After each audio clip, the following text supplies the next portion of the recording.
ఇప్పుడు మన యొక్క ముఖ్య అతిథిగా వచ్చినటువంటి శాసన మండలి సభ్యులు ఏబిఎన్ రెడ్డి గారికి స్వాగతం సుస్వాగతం. భారత్ మాతాకి వందే వందే. ఇప్పుడు మనందరినీ ఉద్దేశించి మన శాసన మండలి సభ్యులు ఏబిఎన్ రెడ్డి గారు మాట్లాడాల్సిందిగా కోరుతా ఉన్నాం.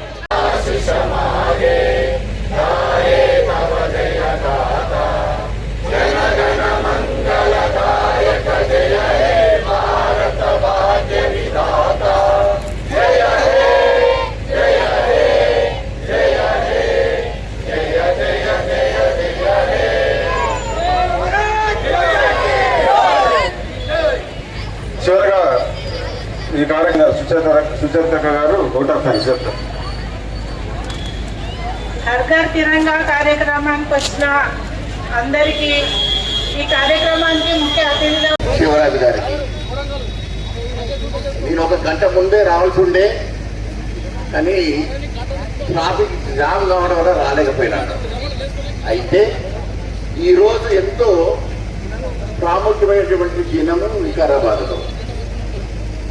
గత చరిత్ర చూస్తే ఎప్పుడే కానీ హర్ ఘర్ తిరంగా అనేటటువంటి కార్యక్రమాన్ని ఎవ్వరు కూడా నిర్వర్తించలేదు. కానీ భారతీయ జనతా పార్టీ కేంద్రంలో అధికారంలోకి వచ్చిన తర్వాత మన ప్రియతమ నాయకులు నరేంద్ర మోడీ గారు ప్రధానమంత్రి అయిన తర్వాత ఎప్పుడూ చెప్పేది ఏంటంటే, ప్రతి ఒక్క పౌరునికి భారతదేశంలో జాతీయ భావం, జాతీయ సమైక్యత, జాతీయ భద్రత అనేటటువంటిది ముఖ్యం. ఎందుకు అనంటే, మనకు ఇండిపెండెన్స్ వచ్చింది 1947లో. అప్పటి కాలం వాళ్ళు మేము కానీ మీరు కానీ ఎవరు కానీ లేరు. మన అఖండ భారతదేశాన్ని మన చరిత్ర పుటలలో తిరిగి చూస్తే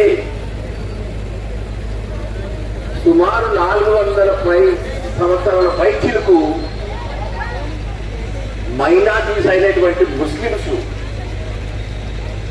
200 సంవత్సరాలు పైగా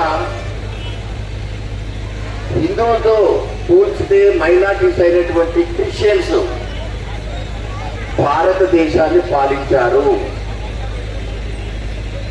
ఈ అఖండ భారతదేశాన్ని ముక్కలు చెక్కలు చేసి వాళ్ళు పాలించడానికి కారణాలేంటి అనేటటువంటి విషయం యువతకు, ముఖ్యంగా విద్యార్థులకు తెలవాలి.